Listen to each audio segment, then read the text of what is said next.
I'm Isla Moretti. I'm 34. I hold people's hearts in my hands for a living, but I never could fix my own family.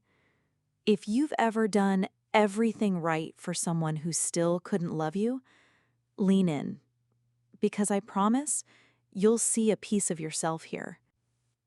I grew up in a house made of glass. Not literally, but that's what it felt like. Polished, cold, see-through.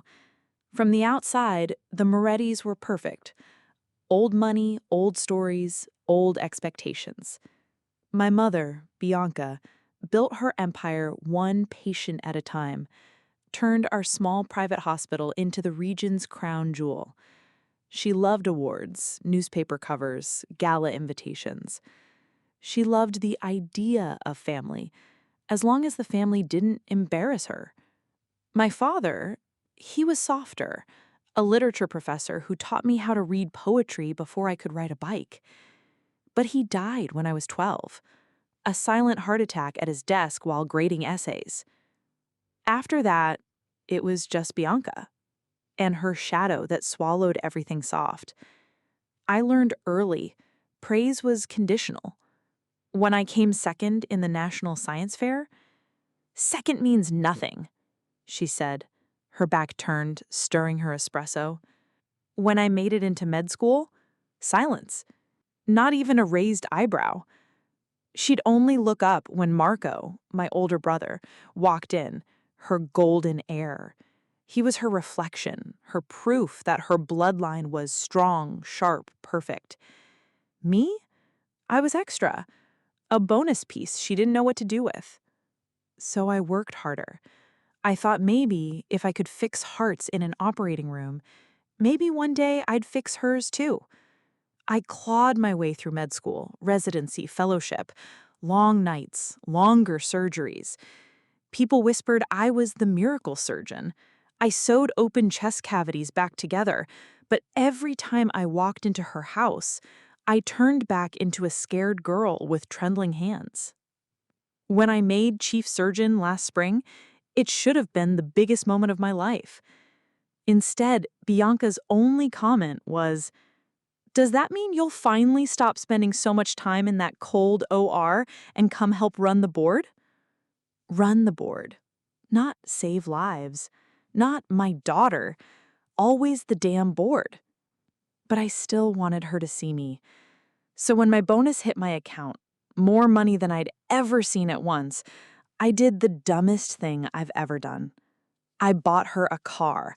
Not just any car, a custom black Range Rover autobiography, the exact one she'd admired when Marco's godfather drove her to a winter retreat in the Alps. She'd mentioned it once, just once, but I held onto it like a lifeline. I pictured the gala, the moment she'd wrap her arms around me and say, "Isla did this." I wanted the whole board, the staff, her icy circle of old money friends to know I did this. I thought maybe, just maybe, it would melt the glacier. But the week before the gala, something strange happened.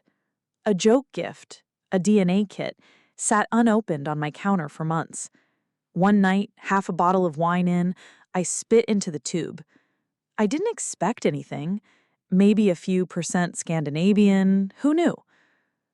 When the email came, it said my paternal markers matched, but the maternal line didn't add up. I felt my skin go cold. I ordered a second test. I pulled a few strands from Bianca's hairbrush when I visited to finalize gala seating charts. I sent them in. When the envelope came back, the truth sat on my kitchen table for 3 days before I opened it. Bianca Moretti, the woman who controlled every breath I took, was not my biological mother. I laughed. Then I cried so hard I scared my cat off the sofa. It made sense. The coldness, the distance, the tiny flinches when I hugged her as a child, the look in her eyes when Marco said, "We're blood." I had wondered for years what was wrong with me. Why can't she love me? When the answer was in my veins the whole time. I told no one. Not yet. I tucked the envelope in my purse like a grenade. Not yet. Not yet. The night before the gala, I brought the car over myself. The staff wheeled it into the driveway under a silk cover. When they pulled it back, I watched the headlights catch her eyes. She smiled, that perfect smile she wore for photographers, not for family. Isla, practical, but thoughtful. She turned to Marco. Marco, check if the seat warmers are real leather. She didn't even look at me when she slid into the back seat. That night in my hotel room, I called my oldest friend Luca. I told him everything. The test, the car, the coldness. He said, "Why are you still trying to win her love? Take the car back. She doesn't deserve it." But I just stared at the envelope on the nightstand. I couldn't sleep. I watched the sun rise over Milan's rooftops and thought, tonight I'm done begging. The gala sparkled like a diamond mine. Marble floors, glass walls, champagne rivers. Perfection. Marco greeted donors like a crown prince. Bianca stood beside him, the car keys hidden in her clutch, telling guests, "I finally rewarded myself. After all, this family is all about legacy." Legacy, that word again.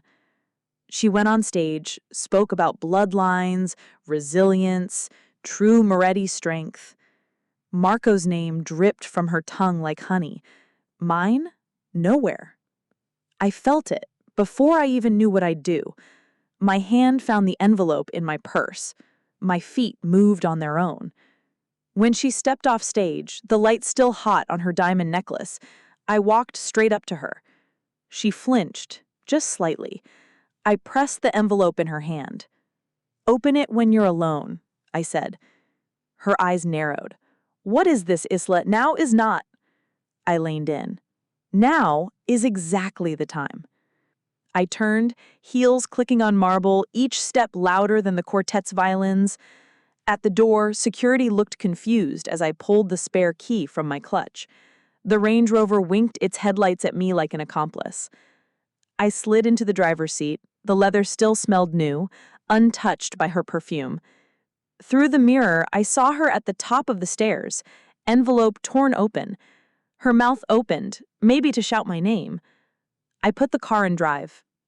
She shrank smaller in the mirror. I didn't look back again. I don't know who my mother really is, or where she is. I do know this. For the first time since I was 12, my hands aren't shaking. If you've ever carried someone's cold love like a weight on your chest, I hope you remember this. Sometimes the person who couldn't love you isn't even yours to grieve. Sometimes freedom is in your blood, even when family isn't. Tell me your story below. Subscribe if you're ready to break the glass walls you grew up in. I'll be here, driving my own car, living my own life, finally free.